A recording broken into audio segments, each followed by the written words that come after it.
ദൈവനാമത്തിന് മഹത്വം ഉണ്ടായിരിക്കട്ടെ. നോയമ്പിൻ്റെ 2-ാം ദിവസമായ ഇന്ന് വേർതിരിച്ചിരിക്കുന്ന വേദഭാഗം മത്തായിയുടെ സുവിശേഷം 5-ാം അധ്യായം 21 മുതൽ 26 വരെയുള്ള വാക്യങ്ങൾ.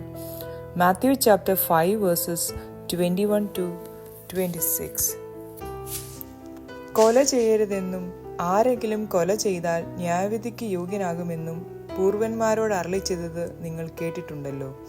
ഞാനോ നിങ്ങളോട് പറയുന്നത്, സഹോദരനോട് കോപിക്കുന്നവനെല്ലാം ന്യായവിധിക്ക് യോഗ്യനാകും. സഹോദരനോട് നിസ്സാര എന്ന് പറഞ്ഞാലോ ന്യായാധിപ സഭയുടെ മുൻപിൽ നിൽക്കേണ്ടി വരും. മൂഢ എന്ന് പറഞ്ഞാലോ അഗ്നി നരകത്തിന് യോഗ്യനാകും. ആകയാൽ നിന്റെ വഴിപാട് യാഗപീഠത്തിങ്കൽ കൊണ്ടുവരുമ്പോൾ സഹോദരന് നിന്റെ നേരെ വല്ലതും ഉണ്ടെന്ന് അവിടെ വെച്ച് ഓർമ്മ വന്നാൽ നിന്റെ വഴിപാട് അവിടെ യാഗപീഠത്തിന്റെ മുൻപിൽ വെച്ചേച്ച് ഒന്നാമത് ചെന്ന് സഹോദരനോട് നിരന്നുകൊള്ളുക. പിന്നെ വന്ന് നിന്റെ വഴിപാട് കഴിക്കുക. നിന്റെ പ്രതിയോഗിയോടുകൂടെ വഴിയിലുള്ളപ്പോൾ തന്നെ വേഗത്തിൽ അവനോട് ഇണങ്ങിക്കൊള്ളുക. അല്ലാഞ്ഞാൽ പ്രതിയോഗി നിന്നെ ന്യായാധിപനും ന്യായാധിപൻ ചേവകനും ഏൽപ്പിച്ചിട്ട് നീ തടവിലായി പോകും. ഒടുവിലത്തെ കാശ് പോലും കൊടുത്ത് തിരുവോളം നീ അവിടെ നിന്ന് പുറത്തു വരികയില്ല എന്ന് ഞാൻ സത്യമായിട്ട് നിന്നോട് പറയുന്നു. റീകൺസിലിയേഷൻ, നിരപ്പ് പ്രാപിക്കലാണ് ഈ അധ്യായത്തിൽ പരാമർശിച്ചിട്ടുള്ളത്. ഈ അധ്യായത്തിൽ നമ്മൾ കാണുന്നത് പഴയ നിയമത്തിൽ മോശ കൽപ്പിച്ചതും പുതിയ നിയമത്തിൽ യേശു കൽപ്പിക്കുന്നതും തമ്മിലുള്ള വ്യത്യാസങ്ങളാണ്. പഴയ നിയമത്തിൽ കൊല ചെയ്യരുതെന്ന് മോശ പറഞ്ഞിട്ടുണ്ട്.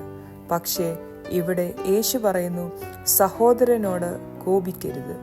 കാരണം കോപമാണ് കൊലപാതകത്തിൻ്റെ തുടക്കം. എല്ലാ പാപങ്ങളും ഹൃദയത്തിൽ നിന്നാണ് ആരംഭിക്കുന്നത്. കോപം ഒരു വികാരം മാത്രമല്ല, അതൊരു ആയുധമാണ്. നമ്മൾ കോപിച്ചു പറയുന്ന പല വാക്കുകളും ആ വ്യക്തിയിലേക്ക് ആഴ്ന്നിറങ്ങും. അത് ദൈവവുമായുള്ള ബന്ധത്തെ വരെ ബാധിക്കും. മനുഷ്യൻ പുറമേ ഉള്ളത് കാണുന്നു, ഒരു വ്യക്തിയുടെ ആഴങ്ങൾ ദൈവം അറിയുന്നു. അതുപോലെ തന്നെ മനുഷ്യരുമായുള്ള നമ്മുടെ ബന്ധം ദൈവവുമായുള്ള ബന്ധത്തെ ബാധിക്കുന്നു.